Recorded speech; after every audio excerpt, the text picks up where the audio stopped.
আজকে বলা যাক জরাসুরের গল্প, এক হাড় হিম করা বাংলা ভূতের কাহিনী।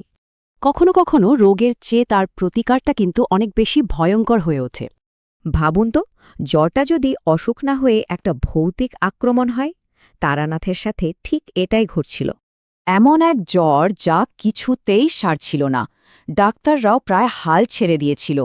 পরিবারের শেষ ভরসা ছিল তারানাথের ঠাকুরদা। তার রোগ নির্ণয় ছিল একেবারে অন্যরকম আর ভয়ঙ্কর।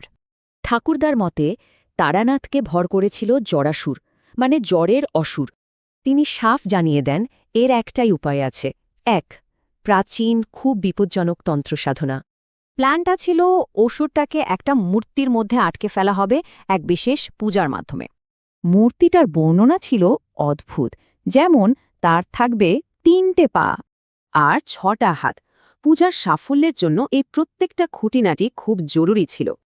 লোলুপ মুখ, কালো তেলে মাখা শরীর, লাল জিভ, সব মিলিয়ে মূর্তিটা ছিল সাক্ষাৎ ভয়।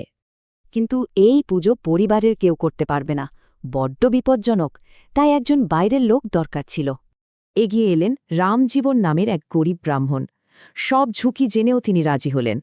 পূজার রাতে তারানাথ নিজে অনুভব করতে পারল অশুভ শক্তিটা তার শরীর ছেড়ে বেরিয়ে যাচ্ছে। পরদিন সকালেই তারানাথ একদম সুস্থ, কিন্তু এই নিরাময়ের জন্য বিরাট এক মূল্য চোকাতে হয়েছিল। যে রামজীবন তাকে বাঁচাল, কদিন পরেই এক অদ্ভুত অসুখে তার মৃত্যু হল। ঠাকুরদার নাম ডাক চারদিকে ছড়িয়ে পড়ল, কিন্তু তার এই ক্ষমতার পেছনে এক গভীর রহস্য ছিল। অনেক বছর পর তারানাথের সাথে এক সাধুর দেখা হয়, আর তিনি আসল সত্যিটা সামনে আনেন। সাধু জানালেন এই পূজা শুধু একটা প্রতিকার ছিল না, ছিল এক মারাত্মক অভিশাপ। তাই ঠাকুরদা সবটা জানতেন। তিনি জেনে শুনেই রামজীবনকে বলির পাঠা বানিয়েছিলেন।